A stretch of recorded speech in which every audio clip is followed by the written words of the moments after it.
Bienvenue dans le club des jeux depuis Kintele au Congo, près de Brazzaville, pour toute l'actualité sur les Jeux africains, des jeux riches en événements que vous pourrez bien sûr vivre sur nos antennes tout au long de cette émission. Et avant de vous présenter nos invités, voyons le sommaire de ce magazine. Nous parlerons d'athlétisme, bien entendu, avec le résumé des épreuves du 14 et 15 septembre grâce à nos envoyés spéciaux. Boxe et judo constitueront la deuxième partie de cette émission, et avec nous des invités pour en parler, et puis du judo en troisième partie, et bien sûr du judo, et puis en troisième partie d'émission, nous parlerons de football avec quelques surprises au cours des demi-finales. Nos invités maintenant, il s'agit de M. Arima Khaled, entraîneur de boxe chez les filles. Bonsoir monsieur. Notre deuxième invité, Gilbert Bribra, journaliste à RMC. Bonsoir. Bonsoir Gilbert.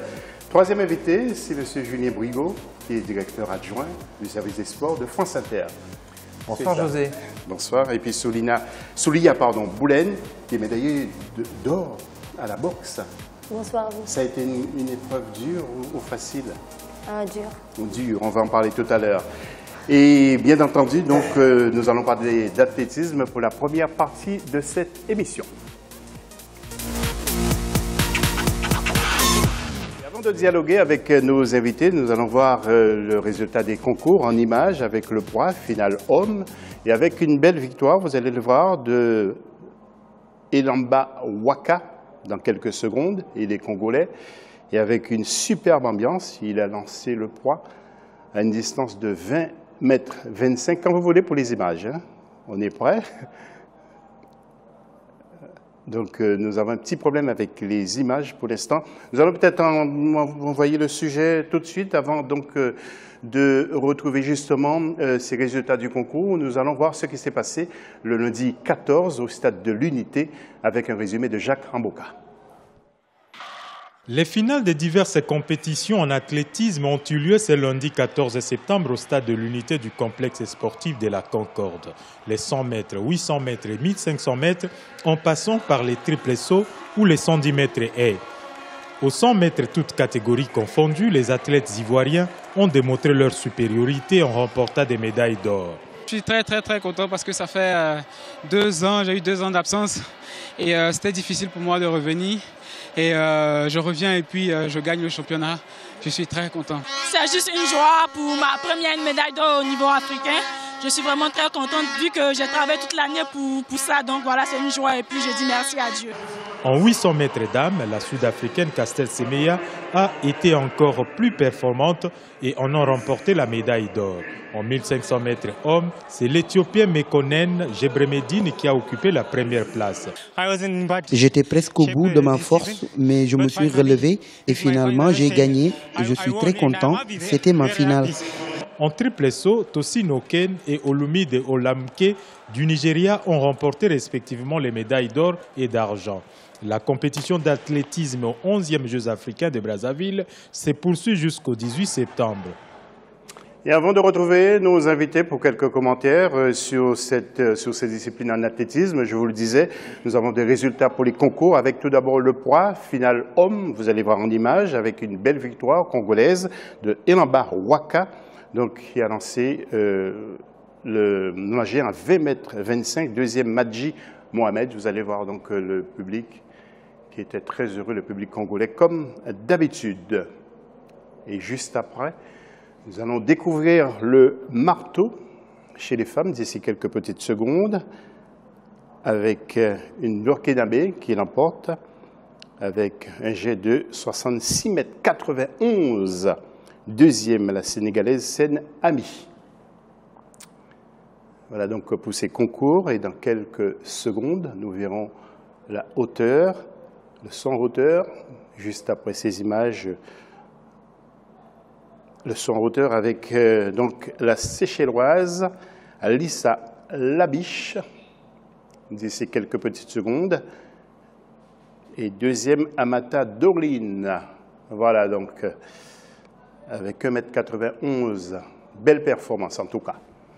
Voilà pour les concours. Nous allons nous diriger vers nos invités Harima, Khaled, est-ce que vous suivez l'athlétisme Oui, je suis l'athlétisme. Ouais.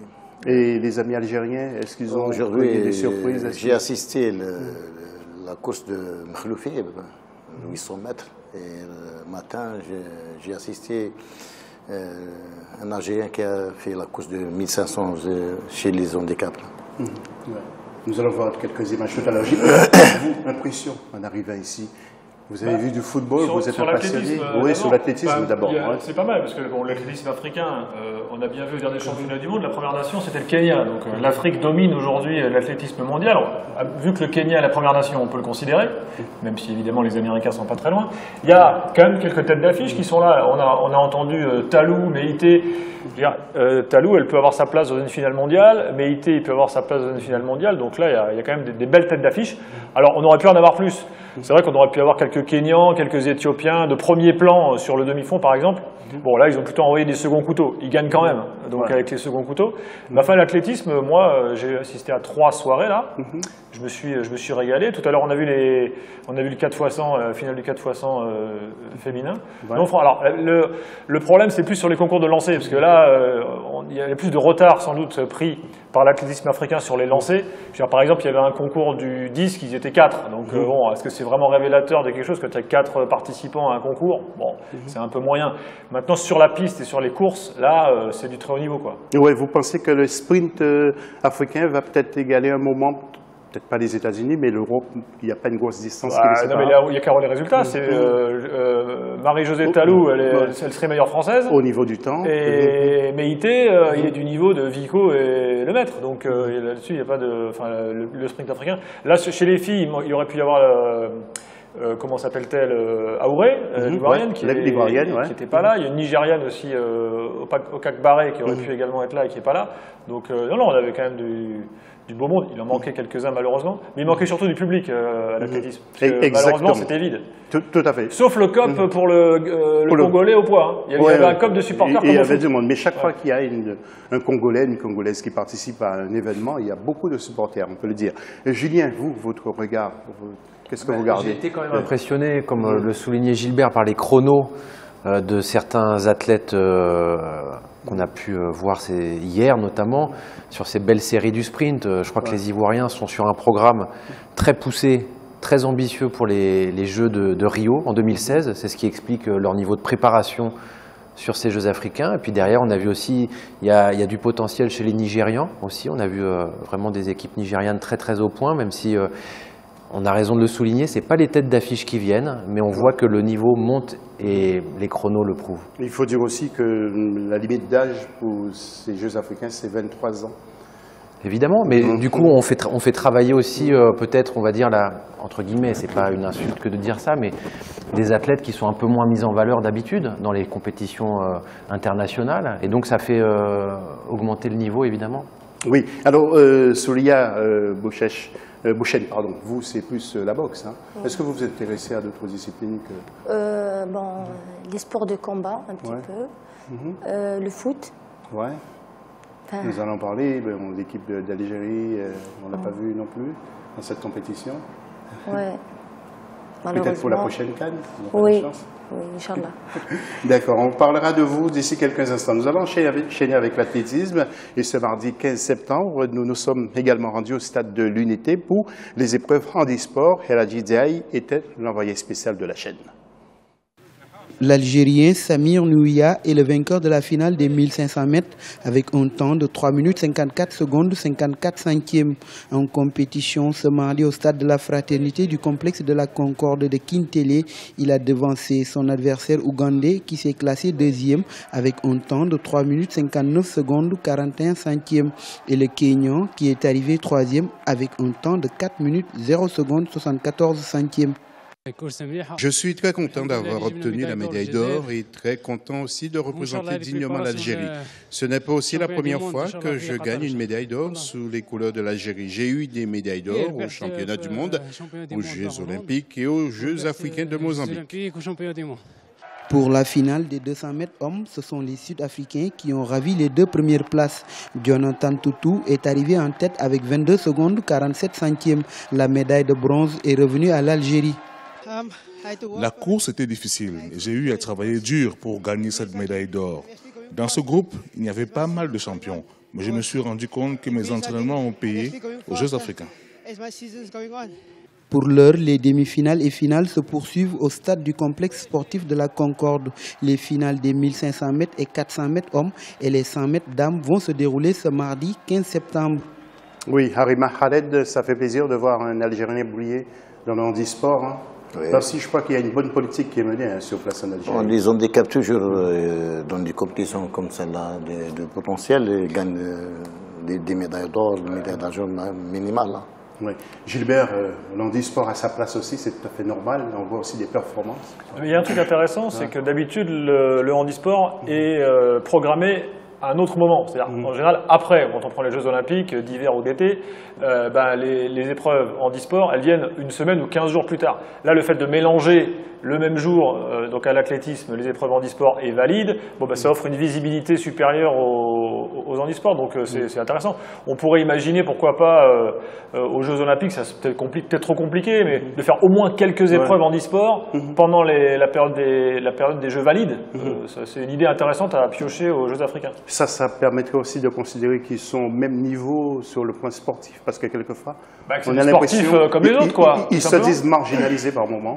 Ils ont raison, puisqu'en gros, on dit vous êtes handicapé, vous êtes gentil, revenez dans 15 jours. En gros, ça veut dire ça. Là, on pourrait les mettre en même temps, c'est les sportifs comme les valides. Voilà. Vous qui êtes en radio, est-ce que ça vous arrive de faire une place importante, de réserver une place importante à des retransmissions pour le... Nous, on a RMC, on a la particularité d'être partenaire du Comité national olympique français. Donc, on retransmet les épreuves handisport. On a toujours un reporter qui va aux Jeux handisport d'été, d'hiver. Et effectivement, on a une place à l'antenne pour le handisport. Enfin, il faut reconnaître que le handisport n'a pas la place à l'antenne, évidemment, du sport valide. Parce que les stars du sport aujourd'hui sont les stars du sport valide et pas les stars du handisport. Pour les téléspectateurs qui ne connaissent pas la radio, c'est une radio très offensive. Hein. C'est une radio qui donne son opinion, où il y a beaucoup de sport, tous les soirs, tous les jours de 16h à minuit, il faut absolument écouter RMC, je m'adresse à la caméra, et le week-end de 14h à minuit du sport, de 10h du matin à minuit, que dis-je, RMC 103.1 à Paris.